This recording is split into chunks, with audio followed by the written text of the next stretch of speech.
Kita ke informasi lainnya pemirsa, petugas dan warga kembali menemukan bagian tubuh korban ledakan bahan petasan di Desa Karangbendo, Kabupaten Blitar, Jawa Timur. Ya, petugas dan warga kembali menemukan dua bagian tubuh korban meninggal dunia akibat ledakan petasan di Blitar, Jawa Timur. Bagian tubuh korban terpental sekitar 100 meter dari lokasi. Data sementara yang diperoleh polisi adalah 4 orang meninggal, di mana semuanya adalah anggota keluarga peracik petasan yang bernama Darman. Di antara Darman, anak dan keponakannya.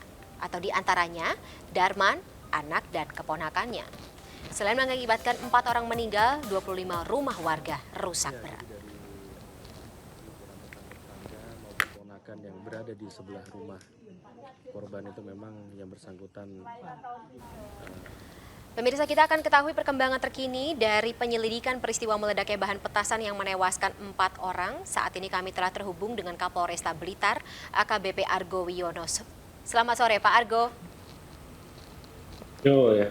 Baik, Pak Argo, sampai dengan saat ini berarti ada berapa korban yang ditemukan jenazahnya dan sudah teridentifikasi? Kalau dari informasi yang kami dapat tadi sudah 3 ya?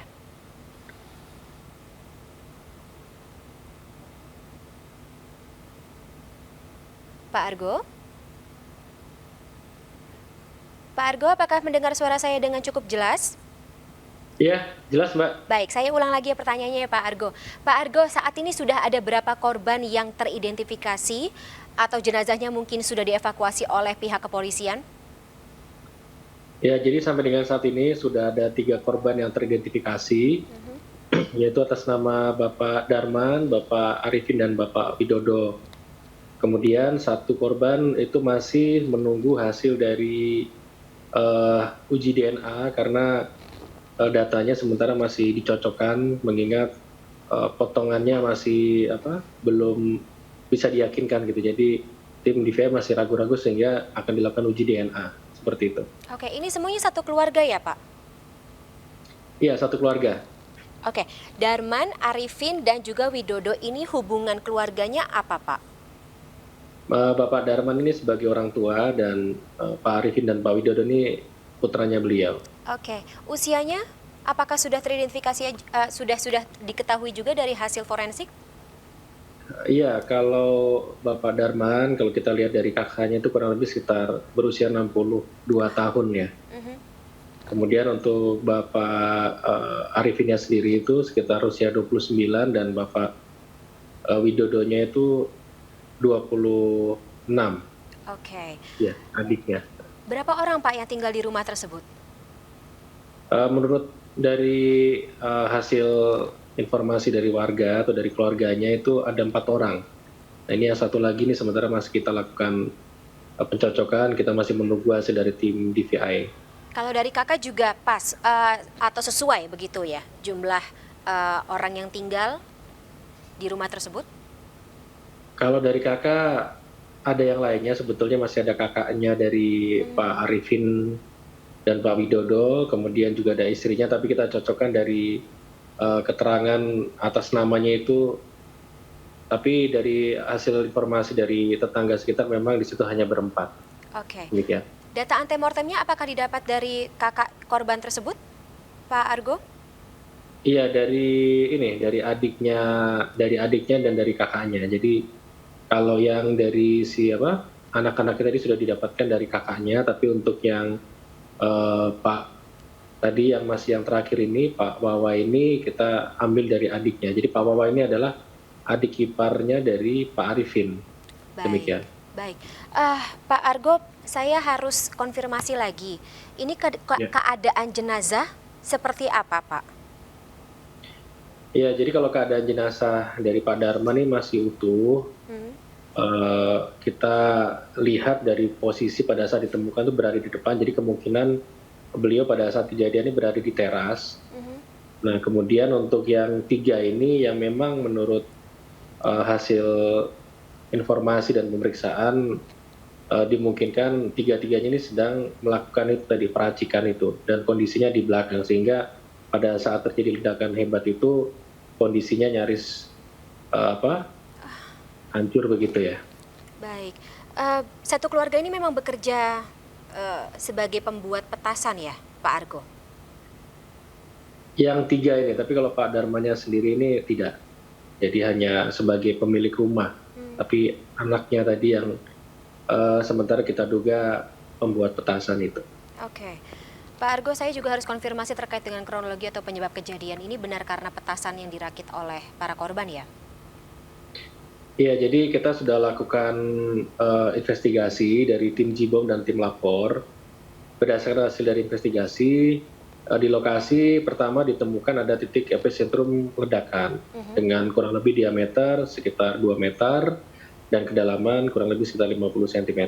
Kemudian dari situ juga ditemukan ada beberapa residu bubuk mesio atau black powder, dan setelah dilakukan pengecekan oleh tim lapor memang ada positif, ada apa, residu dari potasium, sulfur, dan arang, yaitu bahan sebagai pembuat petasan. Kemudian juga ditemukan di lokasi ada serpihan yang diduga sebagai wadah penyimpanan atau panci, Hmm, kurang lebih ada 3 panci, sehingga diperkirakan dengan melihat efek ledakan itu kemungkinan di atas 10, jadi bisa jadi bahkan antara 15 sampai dengan 20 kilo dari bahan mesio atau black powder itu. oke. Titik epicentrum ledakan ada di bagian mana rumah, Pak Argo, dan juga ini jenis petasan apa? Ada di bagian belakang sisi sebelah timur. Jadi untuk ledakan sendiri cenderung mengarah ke sisi utara atau sisi arah ke belakang, di mana belakang itu memang sebagian kebun. Jadi kita juga melihat dari terlihat apa itu pohon-pohon yang agak condong miring ke belakang, kemudian ke sisi timur dan barat jarak radius 100 meter. Disitulah terlihat banyaknya genteng yang bertebaran, kemudian kaca dan tembok di sekeliling rumah dari lokasi pusat ledakan tersebut. Oke. Saat ini siapa saja yang diperiksa oleh pihak kepolisian, Pak? Iya, jadi kita sudah memeriksa yang pasti saksi mata yang terdekat, tetangganya, kemudian keluarganya, sudah ada sekitar 10 periksaan saksi. Mhm. Dari saksi yang diperiksa itu memang disampaikan terjadi 3 kali dentuman. Dentuman pertama atau ledakan pertama yang cukup besar, kemudian 2 tambahan tapi lebih kecil sifatnya, Baik. gitu. Kemudian Mhm. di situ juga kita dapatkan informasi bahwa ketiga orang ini perokok ya, karena memang di Oh. lokasi epicentrum itu ditemukan ada puntung rokok. Jadi kita sementara menduga Mhm. terjadi percikan atau mungkin Ah. gesekan dengan bahan yang sedang dibuatnya itu. Karena memang sifatnya low eksplosif ini Mhm. cepat sekali terbakar ya, karena 70% tadi mudah terbakar, mungkin tadi ada kekurang-hatian atau mungkin pada saat mengolah seperti apa sehingga terjadi ledakan seperti itu.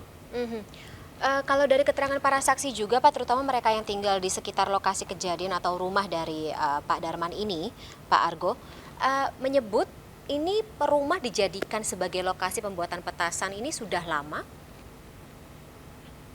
Ya, jadi kalau informasinya sendiri kita rangkum itu memang tahun lalu mereka ini sempat membuat juga, Mmm, gitu. Jadi tahun ini mungkin karena sudah menjelang lebaran atau lebaran, puasa ini mereka kemudian kembali merakit atau membuat bahan petasan itu. oke. Jadi masih kita dalami, yang pasti kita sudah mendapatkan beberapa bukti-bukti pendukung dan mudah-mudahan sekarang yang sedang kita cari juga dari mana asal bahan Mmm, mmm. tersebut. Mudah-mudahan dapat segera kita ungkap dan tentunya dapat mengurangi potensi-potensi kejadian seperti ini di kemudian hari. Iya, karena memang, ya semuanya, apa ya, katakanlah mengingat ini memang akan memasuki bulan puasa. Ya. Dan tentunya tidak menutup kemungkinan ada rumah-rumah lain yang juga digunakan sebagai pabrik petasan yang bisa Ya. saya asumsikan juga mungkin dari pemeriksaan atau investigasi pihak kepolisian ini menyebut atau beranggapan apakah memang rumah Pak Darman atau keluarga yang bersangkutan ini menggunakan rumah tersebut dengan cara legal untuk dijadikan pabrik petasan atau produksi petasan atau mungkin ilegal begitu ya Pak? Iya, jadi sementara kita lihat ini tidak berizin ya, Ah, atau ilegal seperti itu. oke. Bapak mungkin terakhir Pak Argo, ada imbauan tersendiri kepada masyarakat. Mungkin kalau misalnya ada laporan jika melihat ada praktik pembuatan petasan, lagi-lagi aparat apakah pihak kepolisian sendiri bisa melakukan sidak terkait dengan hal tersebut? Ya tentunya para pembuat petasan ini selalu melihat hukum ekonomi. Ada permintaan atau supply and demand sehingga sebetulnya masyarakat sendiri yang mungkin juga sudah mulai banyak bertanya-tanya. Nah ini tentunya kita juga himbau kepada masyarakat dengan adanya kejadian seperti ini tentunya ini berpotensi membahayakan selain si pembuat juga masyarakat sekitar apabila diolah dengan cara yang tidak benar. Karena memang mengelola bahan peledak ini merupakan hal yang khusus, masuk dalam undang-undang darurat, ada cara atau SOP tersendiri dan tentunya terkadang masyarakat awam tidak mengetahui, menggampangkan sehingga sering sekali terjadi kejadian seperti ini. Jadi kita himbau masyarakat dapat memberikan informasi yang baik kepada pihak kepolisian apabila ada rumah-rumah yang dijadikan pabrik petasan yang ilegal seperti ini, sehingga ke depan kita bisa mengurangi terjadinya hal-hal seperti ini yang tentunya dapat merugikan kita semua. Demikian. Baik. Baik, terima kasih banyak atas informasinya Pak Argo. Kita tunggu seperti apa proses investigasi ini berlangsung dan kita harapkan juga agar kejadian seperti ini tidak terulang lagi ke depannya. Terima kasih sekali lagi atas waktunya Bapak. Selamat sore. Selamat sore.